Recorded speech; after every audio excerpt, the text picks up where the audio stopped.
যে এটা হলো ওয়ালটনের, এটা একটা ডিমান্ডেবল ফ্রিজ ছিল। এটা আচ্ছা। হলো আপনার নন ফ্রস্টের ডাবল ডোর যেটা বলা হয়।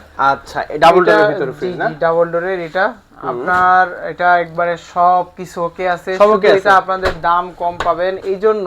কেন ভাইয়া? এই ফ্রিজটার এই যে একটা ফল্ট হলো, গ্লাসটা ভেঙে গেছিল, এটা অ্যাক্রিলিক লাগানো। ও আচ্ছা আচ্ছা, ভিসিএম করা হয়েছে না? জি, জি, এই পাশটা গ্লাস আছে? হ্যাঁ, এক পাশে গ্লাস আছে আর এক এই পাশে যে শুধু তফাৎ ভেঙে বোঝা যাচ্ছে, তফাৎ বোঝা যাচ্ছে।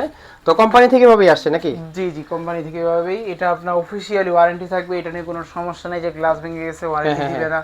আচ্ছা, তাহলে আপনার গ্লাস ভাঙা অবস্থায় ওয়ারেন্টি পাবে। তাহলে প্রাইস কত থাকতেছে এটা? এটার দাম ছিল হলো আপনার 94,990, আমাদের কাছে পেয়ে যাবেন মাত্র আপনার 50,000 টাকা। 50,000 টাকা? জি, আর একটু ডিসকাউন্ট দাও। বাহ, মানে 40-এর কাছাকাছি কিন্তু একটা ফ্রিজে, যেটা হচ্ছে 90,000-এর কাছাকাছি দাম, এটা আপনারা কত পেয়ে যাচ্ছেন? মাত্র 50,000 টাকা। 50,000 টাকা। আচ্ছা, আপনার ঠিকানা কোথায়? আমাদের ঠিকানা হলো মালিবাগ চৌধুরীপাড়া, আবুল হোটেল থেকে নূর মসজিদের অল্প একটু কাছেই। আচ্ছা, আর আপনারা কিন্তু বিস্তারিত জানতে হলে স্ক্রিনে দেখা নাম্বার যোগাযোগ করবেন। এটা পছন্দ না হলে তাদের এখানে কিন্তু অসংখ্য ফ্রিজ আছে। পুরোটা কিন্তু ফ্রিজের গোডাউন, আমরা সরাসরি গোডাউন থেকে পাইকারি ফ্রিজের ভিডিও সন্ধান দিয়েছি আপনাদেরকে আজকে।